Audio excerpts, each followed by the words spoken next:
Selanjutnya, Bu Dr. Siti Zulaiha akan menyampaikan tinjauan dari sisi mikro ekonominya. Jadi ada ide-ide kondisi seperti ini, kemudian ada ide usaha, misalnya tadi yang dilakukan oleh Mas Awang, dia akan menyampaikan dari sisi inovasi usaha kecil menengah itu seperti apa yang memungkinkan kemudian mungkin bisa diterapkan oleh para pengusaha kecil kita. Selanjutnya, monggo Bu Dr. Siti Zulaiha. Ya, baik. Terima kasih. Assalamualaikum warahmatullahi wabarakatuh. Selamat malam semuanya. Salam kenal untuk semua peserta webinar pada malam hari ini. Terima kasih saya ucapkan untuk panitia ya yang sudah berkenan untuk mengikut sertakan saya di sini. Kemudian salam hormat juga saya untuk narasumber yang ada. Tadi ada Guspul dari Unsik, kemudian ada mahasiswanya. Itu berarti guru yang sukses karena sudah membuat mahasiswanya menjadi lebih sukses. Amin. Terima kasih Pak Firman juga dari Bapeda, Pak Asmoro, salam kenal. Luar biasa sekali. Tadi narasumber sepertinya sudah menyampaikan semua apa ya aspek ya yang dibahas dalam mengatasi ya atau menghadapi pandemi COVID ini. Sehingga saya mungkin tidak terlalu banyak mengupas ya karena tadi secara makro sudah dibahas, kemudian dari perspektif wirausaha gitu. Saya mungkin memberi motivasi saja untuk teman-teman UKM dan juga untuk pendamping ya untuk bersama-sama membangun Wonosobo. Kalau berbicara tentang Wonosobo itu, kalau saya pasti 1 mie ongklok, 2 tempe kemul, 3 sagon, 4 dieng.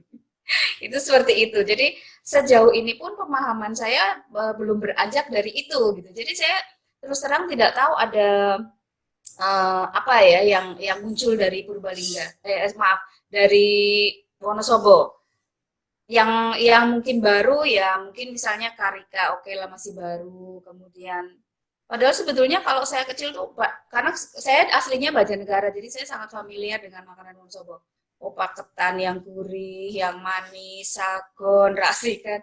Itu kalau dulu di Banjar kalau mau dapat makanan enak itu gini, ini jajanan Wonosobo kayak gitu. Oh itu pasti enak itu.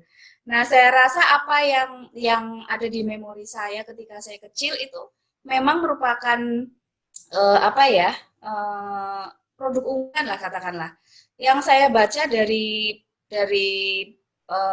website beberapa website memang sepertinya salah satu unggulan ya untuk produk kreatif dari Wonosobo itu kuliner kalau tidak salah.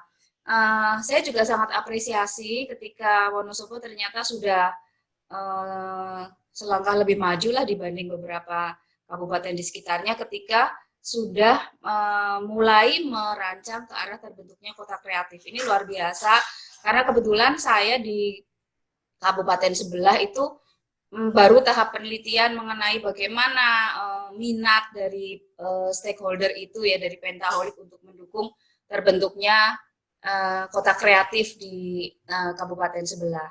Tapi ini ternyata sudah sampai ke RPJM-nya ya, kalau nggak salah tadi disampaikan Pak Asmoro, kemudian alokasi anggaran untuk mengembangkan ekonomi kreatif yang saya rasa memang itu saat ini menjadi concern banyak, hampir mungkin semua kabupaten di Indonesia. Namun sayangnya kemudian ternyata kita didera badai ya, yang luar biasa. Nah sehingga ini membuat kita bertemu di malam hari ini bagaimana kita bisa bersinergi kemudian memberikan support. Tapi dari apa yang terjadi ini, saya rasa memberikan satu penguatan untuk UKM. Seperti tadi disampaikan Mas Anwar, kalau nggak salah, UKM selalu bisa bangkit di setiap krisis yang muncul. Makanya saya optimis untuk UKM, saya katakan mereka sebagai sang penyintas badai ya. Di mana badai sekarang luar biasa, nggak hanya UKM, perusahaan-perusahaan besar bertumbangan, tetapi selalu ada namanya istilahnya blessing in disguising, berkah di balik musibah ketika tidak semua terpuruk karena ternyata banyak juga UKM-UKM yang kemudian tadinya mau terpuruk tapi malah survive karena diuntungkan dengan kondisi yang seperti ini. Nah, tentu saja ini menjadi semacam inspirasi dan motivasi untuk UKM dan juga mungkin semua kita yang terlibat dalam diskusi kali ini yang punya concern terhadap pengembangan UKM agar mereka nggak hanya survive melewati badai ekonomi ini, tetapi juga bisa terus eksis. Nah, tantangan yang ada sekarang tentu saja bukan hanya berhenti pada inovasi kreativitas ya dalam menghadapi badai ekonomi, tetapi kalau sudah seharusnya bahwa kita mendampingi mereka terus, artinya ketika yang sudah mendapatkan momentum sekarang ini, kita harus terus mendampingi mereka. Nah, untuk itu akan diperlukan sebuah manajemen bagaimana mengelola perubahan demi perubahan yang dihadapi, supaya mereka nggak hanya survive dalam menghadapi badai ekonomi saat ini yang disebabkan pandemi COVID, tetapi bisa terus ke depan eksis dan berkembang. Oke. Slide saya mungkin tidak terlalu banyak detail-detail ya, hal-hal yang sifatnya teknis, mungkin bisa dilanjutkan untuk operator slide berikutnya. Ya, oke, kita sambil menunggu slide yang berikutnya. Ketika tadi kita sama-sama berbicara dari beberapa narasumber, semuanya berfokus pada inovasi dan kreativitas yang saya rasa semua sudah paham lah ya, kreativitas itu apa, inovasi itu apa gitu, sehingga saya rasa nanti slide ini bisa dilewati, kita tidak membahas detail mengenai itu. Ya, yang jelas kreativitas itu menjadi satu kunci, tetapi kreativitas itu tidak akan bermanfaat ketika dia tidak diwujudkan. Kalau tadi disampaikan Bu Spul itu ada afeksi gitu ya, kemudian kognitif dan psikomotorik. Sehingga kalau kreativitas hanya berhenti pada di kognitif saja ya, sehingga perlu untuk diwujudkan menjadi sebuah inovasi produk bagi UKM. Nah, inovasi inilah yang akan membuat survive, di mana tadi juga sudah disampaikan oleh Mas Anwar ya mengenai bagaimana contoh-contoh inovasi. Baik, nanti saya minta bantuan untuk slide-nya, mungkin bisa diteruskan saja beberapa slide karena saya rasa itu sudah disampaikan oleh narasumber sebelumnya. Nah, yang menjadi concern kita tadi seperti yang saya sampaikan adalah bagaimana kita saya rasa mungkin lebih banyak di sini yang mendampingi ya atau concern terhadap pengembangan UKM ya, bukan pelaku UKM-nya. Nah, menjadi concern kita adalah bagaimana kita bisa mendampingi UKM untuk mewujudkan kreativitas yang ada, ide-ide yang ada itu menjadi sebuah inovasi produk.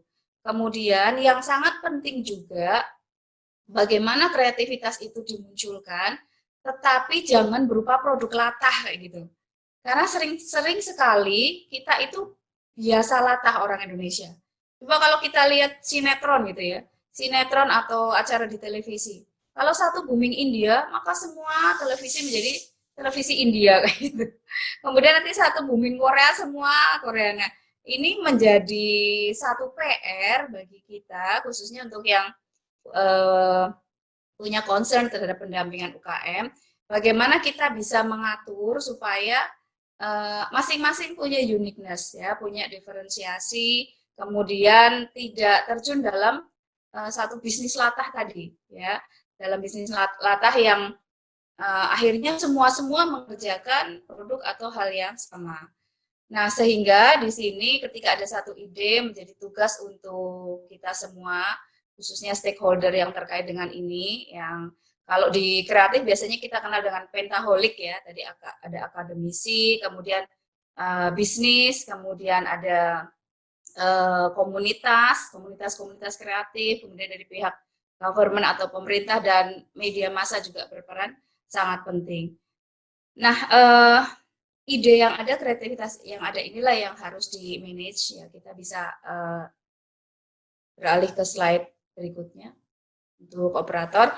Nah, inilah yang menjadi tugas stakeholder lah semuanya, bagaimana mengawal ide itu supaya menjadi sebuah inovasi produk yang memang akan bisa mengena ke target market atau customer-nya. Karena saya kebetulan background-nya adalah manajemen, jadi ya pola pikir manajemen ini yang menurut cara pandang kami ya bisa mengawal kesuksesan UKM ini untuk tadi menjadi penyintas badai. Saya rasa kadang-kadang proses yang sepertinya rumit ya, kalau di slide ini begini, kadang-kadang itu dilakukan dengan cepat ya, seperti Mas Anwar tadi, pastilah proses analisa dan menghasilkan ide, analisa kebutuhan konsumen itu kalau sudah sering ya, itu pasti akan sangat cepat ya dilakukan.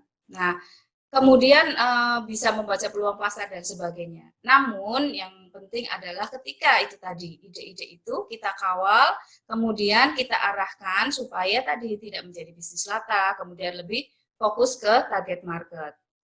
Nah, dalam mengelola inovasi ini, biasanya kalau di kewirausahaan entrepreneur itu ada bisnis canvas model, maka di pengelolaan inovasi ini saya rasa ada pakar apa tadi Wonosobo Creative City ya network, saya rasa pasti menguasai yang ini, jadi kita tidak akan membahas itu secara detail. Ya boleh pindah ke slide berikutnya. Oke, nah sehingga di sini peran stakeholder terutama dari government, akademisi, dan juga mungkin komunitas-komunitas yang ada adalah mendampingi bagaimana kita menemani UKM di dalam mengelola perubahan ya, perubahan yang ada. Kalau belajar manajemen pastilah kita tahu planning, organizing, leading, controlling, yang tentu saja kita ketika mendampingi tidaklah menggunakan istilah itu, tapi yang lebih mudah. Kemudian yang lebih penting lagi adalah strategi-strategi secara detail mana yang akan menjadi fokus. Apakah marketingnya, apakah finance-nya, apakah operasionalnya, apakah SDM atau talentnya, atau supporting division yang lain. Nah, tadi seperti misalnya marketing ya, target market kita itu siapa gitu, supaya jelas. Artinya tidak selalu bahwa produk yang laku itu adalah produk yang murah gitu. Kadang-kadang beberapa produk justru ketika dia harganya mahal ya, itu kalau target marketnya pas atau sesuai, itu akan menjadi apa ya, akan justru menjadi diferensiasi, ada menjadi satu keunggulan ketika dia harganya mahal karena prestis dan sebagainya. Kemudian pengelolaan keuangan, bagaimana kita mendapatkan, apalagi di masa seperti ini. Saya tidak begitu paham ketika katanya ada kebijakan yang memberikan kemudahan angsuran misalnya, atau kemudahan dalam pemberian kredit dan sebagainya. Apakah itu memang sudah direalisasi di UKM atau tidak? Tetapi juga kita harus hati-hati ketika misalnya peluang itu ternyata tidak ditangkap UKM. Kita tahu sekarang banyak sekali ada namanya pinjol ya, pinjaman online. Menurut saya itu oke sepanjang UKM betul-betul bisa menggunakannya dengan baik. Maka tugas kita adalah mendampingi mereka dalam aspek pengelolaan keuangan ketika mau tidak mau terpaksa mereka menggunakan pinjaman online katakanlah karena mungkin belum bisa mendapatkan akses perbankan. Kemudian proses produksi atau operasionalnya, ini detail teknisnya tentu akan dibahas di saya di sesi berikutnya yang akan memberikan contoh-contoh, misalnya produk pangan harus bagaimana, kemudian produk fashion harus bagaimana prosedurnya, kemudian ada misalnya sertifikasi yang harus dilalui dan sebagainya. Selanjutnya adalah pengelolaan SDM atau talent, di mana ini juga menjadi satu tantangan ketika ketika volume produksi menurun atau bahkan permintaan tidak ada sama sekali. Nah, bagaimana UKM ini ya yang punya beberapa karyawan mungkin bagaimana mengelola karyawannya, apakah akan sepenuhnya dirumahkan, apakah akan dibuat shift kayak gitu, ataukah misalnya bisa work from home, ataukah akan karyawannya itu dialihkan untuk pekerjaan lain. Jadi misalnya tadinya di bagian produksi, maka dialihkan ke marketing. Saya ada contoh pengusaha, dia punya gerai toko kayak gitu, dia menjual beberapa produk fashion, kebetulan underwear saat itu. Nah, karena ini pandemi ini, kemudian tokonya menjadi sepi. Nah, si karyawan yang menjaga toko ini maka dialihkan, dia diminta menjadi dimasukkan ke bagian operasional, yaitu membuat masker. Nah, sehingga tadinya dia pegawai toko, sekarang dia berangkatnya nggak ke toko, tapi ke rumahnya pemilik toko itu untuk membuat masker. Saya tanya, apa bisa jahit Mbak? Enggak, saya di sana dia menyetrika atau kemudian merapikan bagian-bagian tertentu. Nah, ini adalah salah satu inovasi dalam bidang SDM. Kemudian mungkin divisi-divisi yang lain, supporting yang lain, itu juga perlu didampingi. Nah, kemudian tadi melengkapi apa yang sebetulnya sudah disampaikan oleh Mas Anwar ya, bagaimana sumber ide yang ada, ini dapat dari mana sih kalau kita mau berinovasi. Nah, ini ada beberapa hal yang mau saya highlight itu yang paling bawah, yaitu bisnis berbasis kemalasan. Ini kalau kita lihat anak sekarang, kalimat mereka yang utama itu apa? Mager gitu, malas gerak gitu. Malas gerak itu kan sesuatu yang negatif, tetapi ini menjadi satu peluang positif untuk para UKM ya atau pengusaha ketika kita bisa menggunakan kemalasan itu. Coba tadi kata Gus Anwar laundry gitu ya. Nah, itu kalau rumah tangga kan berarti males nyuci, males masak menjadi frozen food, fast food kayak gitu. Malas bersih-bersih nanti ada khusus ya kalau di beberapa kota besar itu ada jasa membersihkan kamar kos. Nah, terus dia sih mahasiswa itu kerjanya apa? Saya nggak tahu. Sampai membersihkan kamar kos aja nggak sempat. Tapi itu ternyata menjadi peluang bisnis, dan yang berbisnis waktu itu yang di Semarang saya tahu juga mahasiswa. Jadi dia bisa membaca pola perilaku atau pola konsumsi dari rekan-rekannya di kos itu males-males apa. Nah, ini kebetulan sekarang ini sebagian besar anak milenial itu males ya, mager apa-apa mager ya. Jadi bisnis berbasis kemalasan ini menjadi salah satu sumber ide. Tapi ini bukan satu-satunya. Next slide. Beberapa sumber inovasi yang ada kita bisa telusur dari perubahan perilaku konsumen, terutama ini dari kesehatan, fashion, ya, dan kecantikan.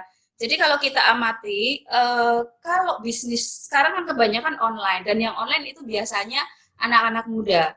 Maka produk fashion dan kecantikan itu juga mengalami booming luar biasa. Jadi misalnya beli online lulur dari buah-buahan yang organik, yang herbal itu ya laku. Kemudian produk untuk peralatan ibadah itu juga laku ya, karena di rumah mau ngapain lagi kalau di suasana seperti ini nggak digunakan untuk beribadah. Kemudian produk home decor dan hobbies. Home decor itu hiasan-hiasan rumah, karena di rumah terus ternyata suntuk gitu ya. Akhirnya kadang-kadang kepingin ganti apa gitu. Ganti suasana biar di rumah nggak bosen, sumpek. Nah, itu home decor. Dan juga produk hobbyis, karena orang di rumah terus mau ngapain, akhirnya concern terhadap hobinya. Oke, yang berikutnya juga masih menunjukkan beberapa contoh ya, produk sanitasi, makanan ringan. Ini hal-hal yang kalau kita detail itu di situ ada banyak sekali varian-varian yang bisa kita ambil sebagai peluang ya, karena kadang-kadang memang produk kita itu sudah nggak bisa ditingkatkan lagi, maka mau nggak mau strateginya adalah kita betul-betul banting setir ya. Kalau yang tadinya fashion konveksi oke lah, masih bisa bikin APD, bikin masker ya. Kalau yang rajut ya, kemarin ada masker pakai rajut, masker pakai bordir. Kemudian ada yang bisnis nyambung kolor. Jadi kolor untuk masker ya, itu dijual 5 ribuan, itu laris gitu ya. Karena kan kadang kalau pakai yang earlobe sakit, nah atau pakai tali gitu kendor atau ribet, nah dia menjual kolornya aja, tapi kolor cantik ya, untuk menyambungkan masker supaya nggak sakit. Nah, dan sebagainya. Saya rasa ada banyak sekali kalau kita mau. Kalau memang kita nggak bisa produce, maka menjadi reseller dari produk-produk yang ada, yang saat ini banyak dikonsumsi, itu pun memberikan peluang bagi UKM. Ya, buku-buku bacaan, pakaian. Nah, apakah pakaian, kan orang nggak pada pergi. Pakaian itu kalau ibu rumah tangga pakai seragam dinasnya kan daster. Nah, ini daster dibuat yang menarik, daster tapi tetap cantik. Nah, kayak gitu. Sehingga ini bisa memberikan peluang ya, peluang untuk UKM ya. Apakah mereka akan mengubah total ya, karena perubahan itu ada perubahan inkremental, ada perubahan yang sifatnya radikal, ada perubahan rutin. Kalau perubahan rutin itu yang kecil-kecil terus dilakukan, jadi terus memperbaiki produk yang ada. Kemudian nanti ada perubahan yang namanya inkremental, jadi agak lebih besar ya. Tadi misalnya tadinya produk pakaian menjadi produk masker, menjadi hazmat, APD, maka itu inkremental. Tapi ada juga yang radikal, jadi tadinya misalnya membuat sepatu, tapi sepatu udah nggak laku, maka langsung banting setir misalnya menjadi membuat produsen frozen food ya, misalnya begitu.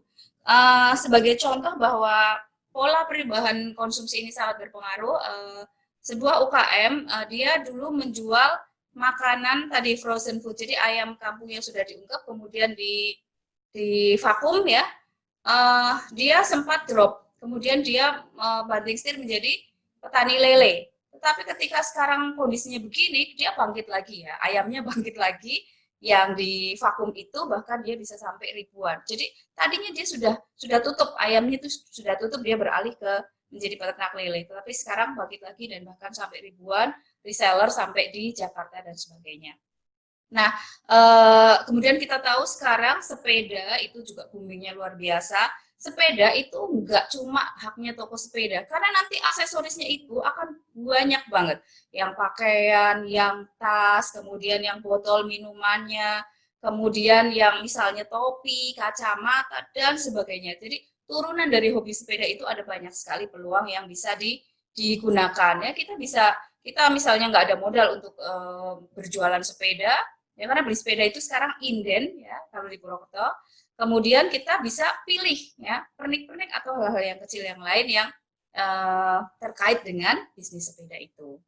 Ya, itu ya untuk slide berikutnya mungkin saya rasa sudah mau habis ini ya. Jadi silahkan untuk UKM-UKM yang kebetulan misalnya malam hari ini join, apakah ada kreativitas yang terlintas, maka ditulis, karena ditulis itu sangat penting. Kemudian kalau tadi di slide atas itu ada di manage, ide kreatif kita itu di manage ya, supaya nanti sampai pada inovasi, sampai produk yang itu akan bisa dijual ya untuk target market kita. Oke, saya rasa itu, dan di slide berikutnya adalah semua yang ada di sini stakeholder ya, Pentahelix ini saya rasa sudah sangat support baik dari kalangan akademisi, bisnis, pemerintah, komunitas-komunitas kreatif ya, kemudian media massa juga. Saya rasa kalau di Wonosobo setahu saya, sepemahaman saya dari yang saya baca di internet sudah support. Saya apresiasi luar biasa untuk semua stakeholder. Dan satu hal yang paling penting ketika kita menghadapi badai ini, oh ya, pesan ini ada satu contoh sosiopreneur ya, saya ingin sampaikan juga bahwa kalau kita memang concern dalam mengembangkan UKM, maka kita termasuk berjiwa sosiopreneur. Nah, sosiopreneur adalah ketika kita punya jiwa wirausaha yang kita support untuk komunitas ya, atau UKM yang ada. Ini salah satu contoh di Purbalingga, produk-produk yang ada, kemudian dimasukkan ke Bukalapak ya. Mungkin sudah ada yang tahu ada Tuka-Tuku Purbalingga. Kemudian saat ini kalau tadi Mas Anwar ya jasa titip ya, itu di Purbalingga ada namanya Jujok-Jujuk ya. Jadi ada Tuka-Tuku, ada jasa titipnya antar pesan antar itu Jujok-Jujuk. Oke, saya rasa itu saja sedikit sekali yang bisa saya sharing di sini. Saya rasa semua sudah memahami tentang hal itu, kita hanya saling mengingatkan saja. Yang jelas pandemi COVID ini adalah menjadi semacam berkah di balik musibah jika kita mampu menyikapinya dengan baik. Demikian yang bisa saya sampaikan. Mohon maaf jika ada hal yang kurang berkenan. Saya kembalikan kepada moderator. Terima kasih. Assalamualaikum warahmatullahi wabarakatuh.